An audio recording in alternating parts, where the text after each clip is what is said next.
నమస్తే, welcome to burning topic. భారత అంతరిక్ష పరిశోధన సంస్థ ఇస్రో మరో కీలక ప్రయోగానికి సిద్ధమవుతుంది.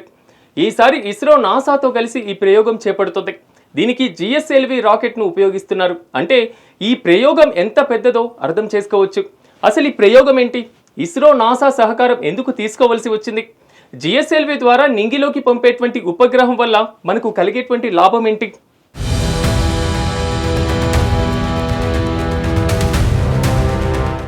అంతరిక్ష ప్రయోగాల్లో దూసుకుపోతున్న ఇస్రో మరో కీలక ప్రయోగానికి సిద్ధమైంది.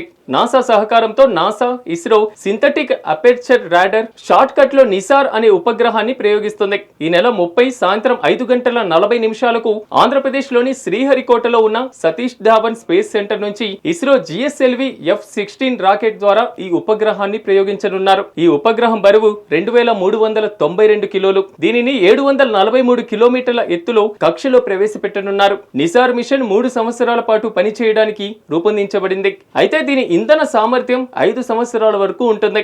ఈ ఉపగ్రహం 240 కిలోమీటర్ల విస్తీర్ణాన్ని 5 నుంచి 10 మీటర్ల రిజల్యూషన్ తో స్కాన్ చేయగలదు.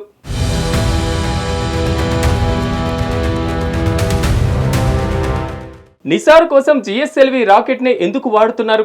నిసార్ ఉపగ్రహం బరువు 2392 కిలోగ్రాములు. అంటే పిఎస్ఎల్వి రాకెట్ ద్వారా ప్రయోగించడం కష్టం. పిఎస్ఎల్వి రాకెట్ 1750 కిలోలు మాత్రమే ఉపగ్రహాన్ని తీసుకువెళ్లగలదు. అలాగే సన్ సింక్రోనస్ కక్షలో ఉపగ్రహాలను ప్రవేశపెట్టాలంటే పిఎస్ఎల్వి సామర్థ్యం సరిపోదు. అంటే జిఎస్ఎల్వి F-16 రాకెట్ ఎంచుకోబడింది. ఇది 5000 కిలోల వరకు తక్కువ భూకక్ష వరకు, 2500 కిలోల వరకు జియో స్టేషనరీ ట్రాన్స్ఫర్ కక్ష వరకు ఉపగ్రహాలను మోసుకెళ్లగలదు. అలాగే జిఎస్ఎల్వి మార్క్ 2 రాకెట్ లో క్రయోజెనిక్ థర్డ్ స్టేజ్ కూడా ఉంది. 2024 నుంచి దీనిని ఉపయోగిస్తున్నారు. ఇది పర్యావరణ అనుకూలమైన తేలికమైనటువంటి మెటీరియల్స్ తో తయారు చేయబడింది.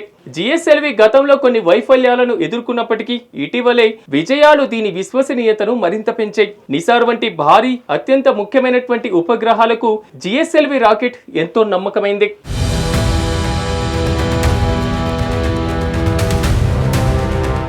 నిసార్ ఉపగ్రహం భూ ఉపరితల మార్పులను, సంక్లిష్టమైనటువంటి సహజ ప్రక్రియలను పరిశీలించడానికి రూపొందించబడింది. ఈ ఉపగ్రహం 2 రాడార్లు ఫ్రీక్వెన్సీలను ఉపయోగించుకుని పనిచేస్తుంది. దీనిలో మొదటిసారి డ్యూయల్ ఫ్రీక్వెన్సీ రాడార్ సాంకేతికతను ఉపయోగిస్తున్నారు. ఈ ఉపగ్రహం 12 రోజులకు ఒకసారి భూమి ఉపరితలాన్ని మొత్తం స్కాన్ చేస్తుంది. అలాగే 5 నుంచి 10 మీటర్ల రిజల్యూషన్ తో డేటాను అందిస్తుంది. ఇది భూకంపాలు, సునామీలు, అగ్నిపర్వతాలు వంటి సహజ విపత్తులను పర్యవేక్షిస్తుంది. అలాగే మంచు కరగడం, సముద్ర మట్టం పెరుగుదల, గ్రౌండ్ వాటర్ వైవిధ్యం, అడవుల బయోమాస్, నేల తేమ వంటి అంశాలను కూడా గమనిస్తుంది. ఎల్ బ్యాండ్ వల్ల దట్టమైనటువంటి అడవులు, మంచు ఉన్నా వాటి కింద ఉండేటువంటి డేటాను ఇవ్వగలదు.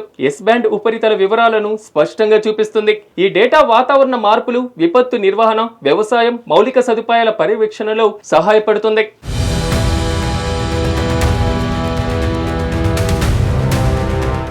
ఇస్రోకు నాసా సహకారం ఎందుకు? నిసార్ మిషన్ ఇస్రో నాసా మధ్య 2014లో ఒప్పందంతో ప్రారంభమైంది. ఇది 2 దేశాల మధ్య అంతరిక్ష సహకారంలో ఒక మైలురాయి. ఈ ఉపగ్రహంలో ఎల్ బ్యాండ్ రాడార్, 12 మీటర్ల విస్తరించే mesh antenna, high rate telecommunication sub systems, GPS రిసీవర్లు, solid state రికార్డులను నాసా అందిస్తుండగా ఎస్ బ్యాండ్ రాడార్, ఉపగ్రహ బాస్, అదేవిధంగా జిఎస్ఎల్వి రాకెట్ ప్రయోగ సేవలను ఇస్రో అందిస్తుంది.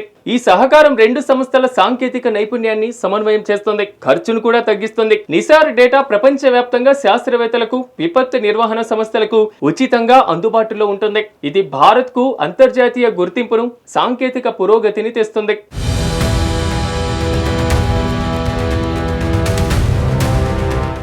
ఇతర ఉపగ్రహాలతో నిసార్కు తేడా ఏంటి? సాధారణ ఉపగ్రహాల్లో ఆప్టికల్ ఇమేజింగ్ టెక్నాలజీని ఉపయోగిస్తారు. ఇవి మేఘాలున్నా, చీకటున్నా, దట్టమైనటువంటి అడవుల వల్ల ఫోటోలు సరిగ్గా తీయలేవు, డేటాను కూడా సక్రమంగా పంపలేవు. కానీ నిసార్లో dual frequency synthetic aperture radar ను ఉపయోగిస్తున్నారు. అంటే మేఘాలున్నా, చీకట్లో ఉన్న, దట్టమైనటువంటి అడవులు ఉన్నా కూడా భూమి ఉపరితలాన్ని స్కాన్ చేయగలదు. ఎల్ బ్యాండ్ రాడార్ దట్టమైనటువంటి అడవులు, మంచు లోపాలను కూడా స్కాన్ చేయగలదు. ఎస్ బ్యాండ్ ఉపరితల వివరాలను స్పష్టంగా అందిస్తుంది. ఇది ఇతర ఉపగ్రహాలతో సాధ్యం కాదు.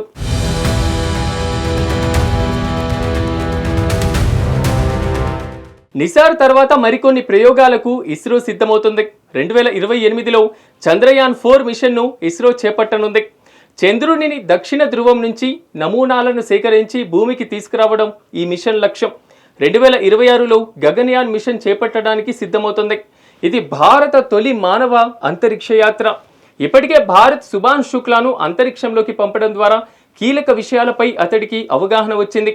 సుభాష్ అనుభవం గగన్యాన్ మిషన్ కు ఉపయోగపడనుంది.